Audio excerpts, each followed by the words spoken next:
I want to turn now to celebrating Women's History Month with a woman we've known since she was a kid. We're talking about Chelsea Clinton, former First Daughter, activist and author of the best-selling children's book series, She Persisted. She is now out with the fourth book in the series, She Persisted in Science, Brilliant Women Who Made a Difference. And she is with us now. Chelsea Clinton, it is so good to have you here with us. How are you, ma'am? I'm great. Thank you so much, TJ, and I'm so excited to be kicking off Women's History Month with you, because men need to care about women's history too. Absolutely. We love all the women in our lives, the girls in our lives. They're going to become strong women one day. I want to ask you first, because you were on GMA in April of 2019, and something had happened to you that had happened to a lot of people. They had to move back in with their parents. Now, you moved back in with your parents, who happen to be a former president and former secretary of state. Have you reprogrammed the kids that ice cream and pizza is not the staple of your diet?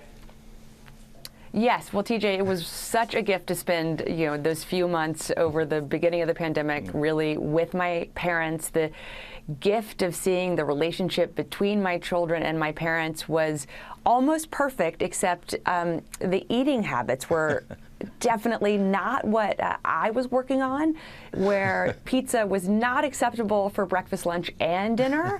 Thankfully, my mom realized that's probably not what I want to be teaching my grandkids either. So kind of we joined forces against my dad and my husband and got us all back on a healthy track. I'm just curious there as a follow-up. Who was the mom? Your mom or your dad was the worst grandparent offender when it came to the diet?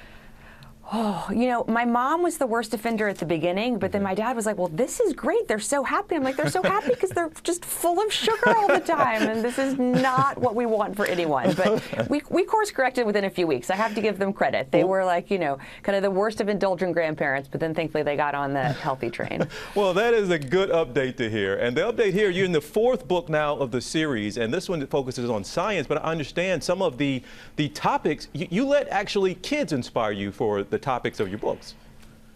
Yes. So I love spending time with kids, with young readers, kind of hearing what questions they're thinking about, understanding what they want to know more about, hearing who already inspires them and where they're looking for inspiration. And so I spoke to just so many kids, including my own, when I was thinking about the women I wanted to profile in this book. And I'm so excited to bring, maybe some more familiar stories like Jane Goodall or Florence Nightingale, who I see is on the screen now, and also some less familiar stories like Rebecca Lee Crumpler, the first Black American woman doctor, or the amazing Gladys West, who helped develop GPS, or Grace Hopper, kind of who really helped invent computer programming language, or Rosalind Franklin, who I see now, or Dr. Flossie Wong-Stahl, who really, with their work on HIV and hepatitis, help us understand COVID better today. So I'm so excited to bring these stories to young and maybe not so young readers this month. Do you have a built-in focus group at home? How are your kids dealing with the books?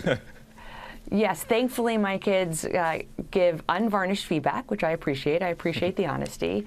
And thankfully my kids are so curious. And I know I kind of was joking saying how great it was to talk to you, TJ, at the beginning of Women's History Month, but it really matters a lot to me that it's not just for my daughter, it's for my sons too. And if you ask kind of Aiden, who he thinks of when he thinks of soccer, he thinks of Megan Rapinoe, who I talked to on my podcast for Women's History Month. If you ask him who he thinks of math, he thinks about Katherine Johnson.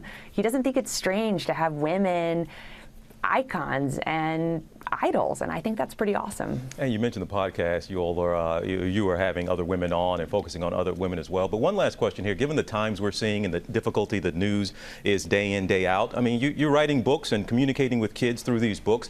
Do you have any tips or even something you do to kind of help our kids, the young ones, navigate the difficulty with the pandemic and now some of the scenes we're seeing on TV with what's coming out of Ukraine?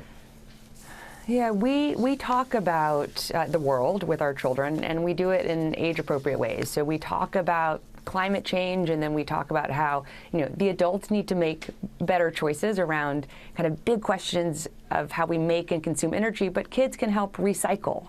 They can help conserve water, because I want kids to, including my own, to be informed. I also want them to be empowered and not disempowered and feeling like all of these kind of big events are just happening to them and they don't have any agency. So we have hard conversations, but hopefully they're always age appropriate, and hopefully they leave our kids feeling like, oh, all right, the adults have to do what the adults have to do, but I can do something too.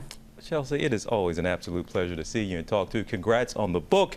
Glad to hear your kids are back on salads. She Persisted in Science is out today, folks. Well, hey there, GMA fans. Robin Roberts here. Thanks for checking out our YouTube channel. Lots of great stuff here. So go on, click the subscribe button right over here to get more of awesome videos and content from GMA every day, anytime. We thank you for watching, and we'll see you in the morning on GMA.